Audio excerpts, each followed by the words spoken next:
Fala, meus amores, questãozinha da SpaceX hoje para vocês. Eu sou o professor Felipe Diniz aqui do Fábrica D.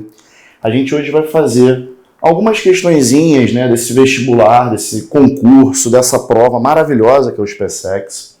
A gente vai começar hoje com uma questão que fala sobre reagente em excesso.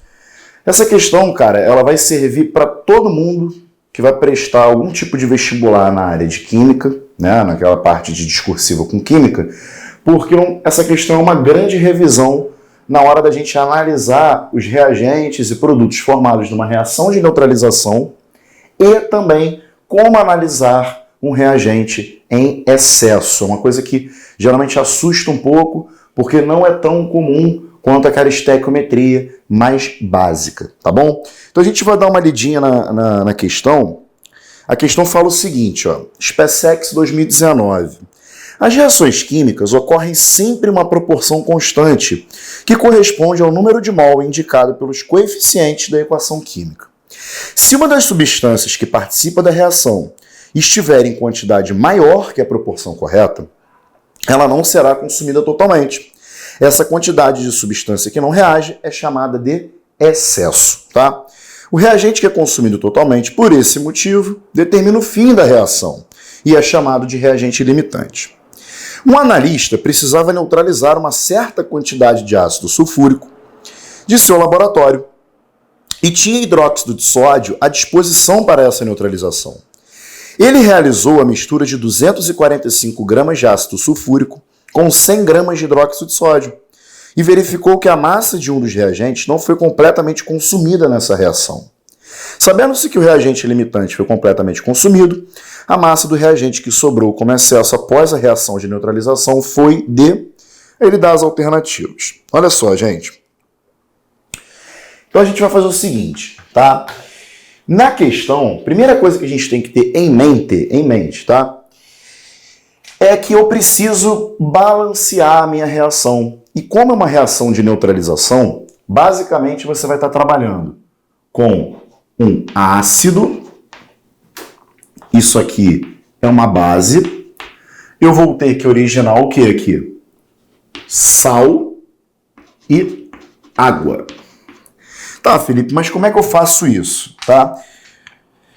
A grande dificuldade da galera na hora de fazer uma neutralização não é a respeito da formação do sal, é a respeito da parte de análise de número de oxidação. É isso que geralmente confunde para você formar um composto e para esse composto estar de acordo com a reação e balanceado.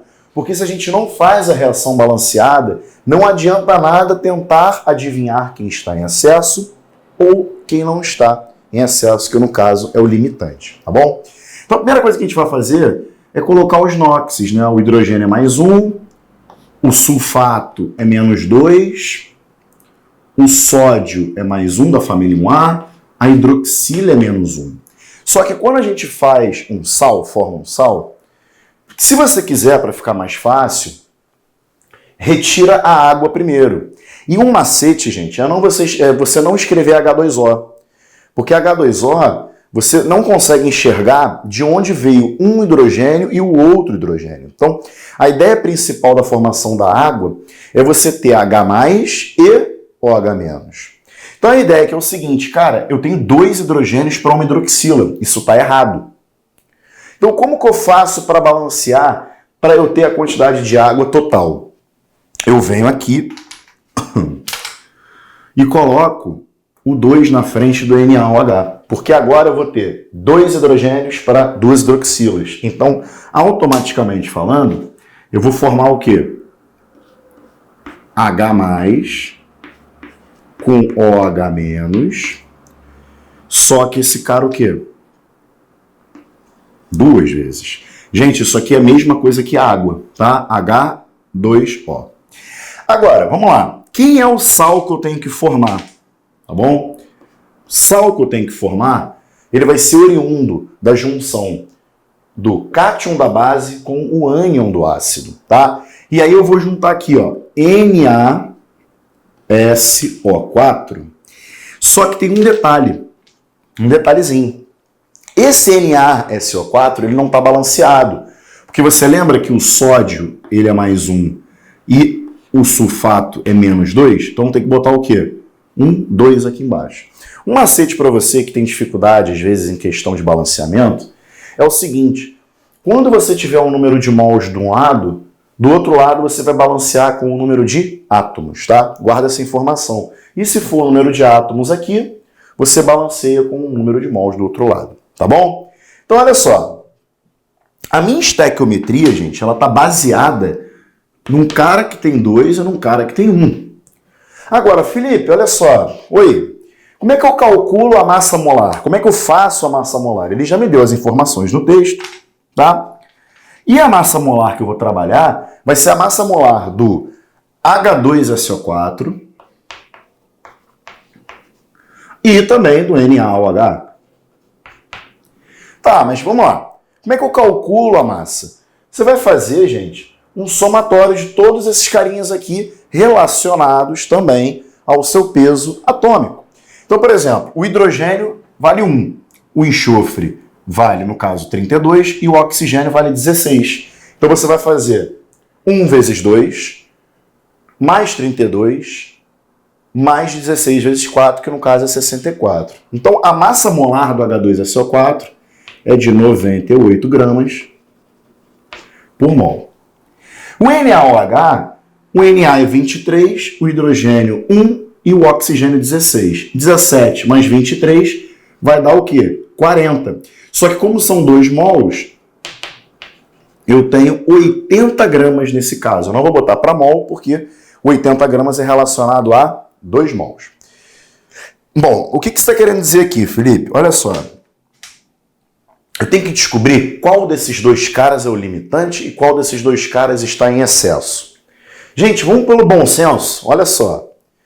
Vou trazer para cá, ó. 98 gramas está para 80. É isso que a minha reação balanceada ela está me dando. Ou seja, eu vou trabalhar com ácido sulfúrico comparando com hidróxido de sódio. Agora, olha só. Na questão, o cara me dá 245 gramas, está para 100. Vocês concordam comigo que a variação daqui para cá e a variação daqui para cá não é a mesma? Porque se você for parar para pensar, 98 vezes 2 dá 196. Ou seja, eu tenho mais do que o dobro aqui. Então, se você for parar para pensar, nesse caso aqui, ó, eu provavelmente vou ter uma variação maior, né? Se você comparar com o outro lado, essa variação aqui é maior do que aqui. Desse ladinho aqui, a minha variação é menor. Ah, Felipe, então você quer dizer que quando a variação é maior, eu tenho mais quantidade? Sim, porque a gente expressa essas variações em número de mols. Então, toda vez que a variação de um lado for maior do que a do outro, a gente classifica quem tem a variação maior de excesso. E essa variação menor de limitante. Então, quem limita a minha reação é o NaOH. Então, como é que eu vou resolver essa questão? Eu vou fazer aqui, ó. 98 gramas está para 80. Quantos gramas desse cara eu preciso para neutralizar 100? Ou seja, minha conta vai ficar x igual 98 vezes 100 dividido por 80. O meu x, gente, vai dar 122,5 gramas. Quem encontrou isso tem que tomar cuidado, porque essa não é a resposta, tá? Isso aí aparece nas alternativas. Ah, mas Felipe, peraí, eu acertei a questão na SpaceX, deu 122,5, mas olha só. Vamos analisar que esse 122,5 é diferente do que aparece na questão. Olha só.